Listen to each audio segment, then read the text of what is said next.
right, so action. Hey, what's up? I'm Chris from The Devil Wears Prada. And I'm Mike, and you are watching Montreality.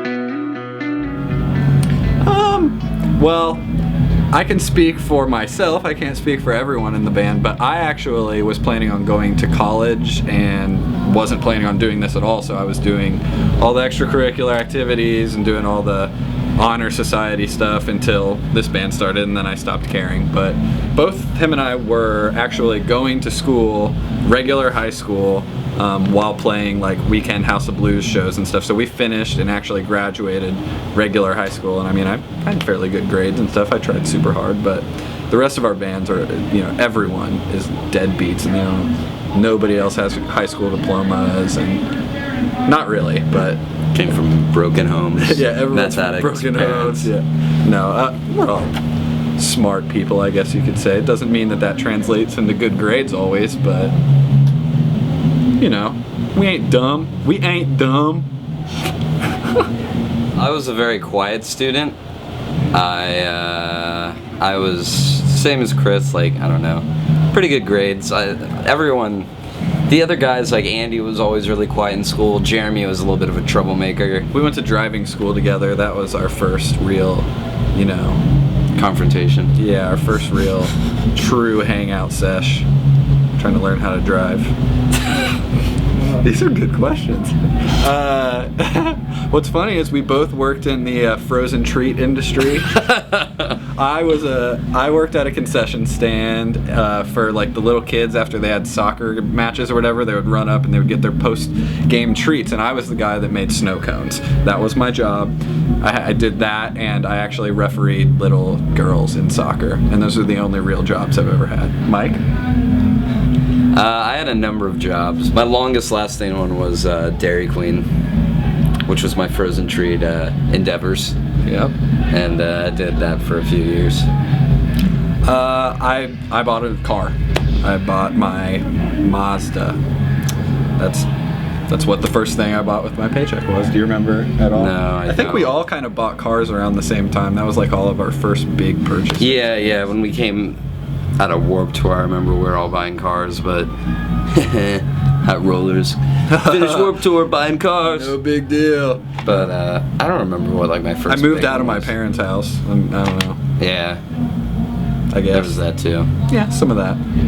I think the key to success is doing things you can care about, working hard towards something that you have heart and sincerity to, and not just continue driving at it and not being like complacent. And I think that's success, and I think that's what makes successful people, and rather than the ones that are like, I made the money, I bought the mortgage, and now I am successful. I think it's more the transformation and the journey of it rather than like any kind of end result.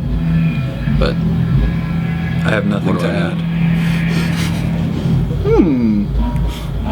I don't know. It depends what kind of book I was writing, I guess. The Trials and Tribulations of Christopher Henry is what mine would be entitled. You know that Army commercial where people are like, if your life was a book, or if your life was a movie, would anybody read it? I think that people might want to read mine, to skim through. They probably read the Spark Notes. Just get the gist of it. I was definitely a tree. Definitely Positive. a tree. I don't know. I think that I was probably something that was not that great to be, because this is, I'm pretty lucky and blessed in this life, so I had to have like paid some dues in the past or something, like a rock, or like maybe like a water molecule, just like traveling everywhere up and down through the rivers and snakes. I'm physically afraid of looking at pictures of snakes and actual snakes and all that, but as far as like in general life, everything, think I am afraid of I just don't like not being happy, and whenever I'm not happy I just go into a state of despair, and I feel like I'm gonna be like this for forever, and I would say that's my biggest fear. I mean, that's a very generalized thing, but who isn't afraid of that? So I'm afraid of going to prison or being homeless. Those would be two very bad things. I think that I would do better as a homeless person than as a prisoner. Pretty sure. A phone and a wallet. Can't tell you that. Got the trusty old iPhone and a fat wallet. That's it. I think that's all I have in my pockets as well. All phones and wallets look the same. I mean, as far as a band goes, we just did a live DVD, so I guess the next thing as far as what we're going to put out is we're just going to have to write another record. And I've started gathering ideas, and we're just going to... We got Mayhem Tour this summer, and then we got some Europe stuff, and I think we're probably just going to be gathering ideas for a new CD throughout all of that. And then make it happen afterwards, sometime. I don't know, these are good questions. You know, it'd be cool to, as far as like metal, you know, it'd be cool to do anything with like, you know, cool metal bands, Slipknot and Slayer and stuff, or, you know, have one of those guys like produce a song or something.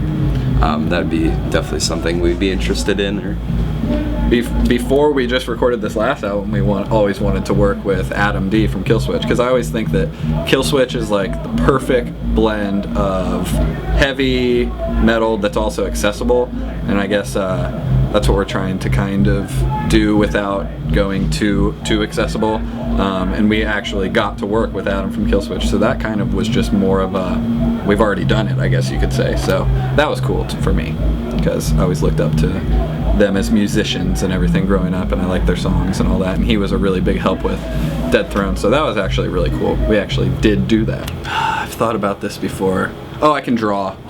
I am decent at fine art and things of that nature. What are you good at, Mad Doggity? You're pretty good at riding bikes. I can ride a bike. BMX style with the tricks and stunts. He can do grinds. I can do grinds. I don't know. I guess he can grind, bro. I can grind. That's my big talent. Normally I eat what my last meal would be. I'm talking probably a big filet mignon, probably a couple lobster tails. 2 at least. 2 at least. Some, you know, assorted vegetables like some asparagus, maybe some broccoli. Finish it off with some sort of dank milkshake, and end up with a cup of coffee at the end. I don't know, it depends what mood I'm in. If it were making my own meal, I've been making a lot of stuff on the wok, and udon noodles, teriyaki, and tofu and such. I might make that. I really like it. But if I were to go out to eat, I would have something at this place called Red Bamboo in New York. It's one of my favorite places. What would you finish with? A cup of coffee? I would finish it with death. That's my last meal. Yeah, that makes sense because it's your last meal. Oh, getting hugged by Jordan from Every Time I Die while he was covered in hand soap, barbecue sauce, and ketchup was pretty disgusting because it got inside my ears and it was all over my hands while I was trying to play guitar, and that was pretty intense. That was an end of tour prank that he pulled on us, so I don't know. We're just boring. So boring. Very boring. I don't even know. I don't even think I could name more than 5 superheroes. I couldn't either. Wolverine looks cool. I don't know. I liked Batman when I was a kid, but I didn't really like anything else. We're just naming the most generic superheroes. Superman? He's my favorite. Batman, yeah. I like Spider-Man, he likes Superman. Montreality.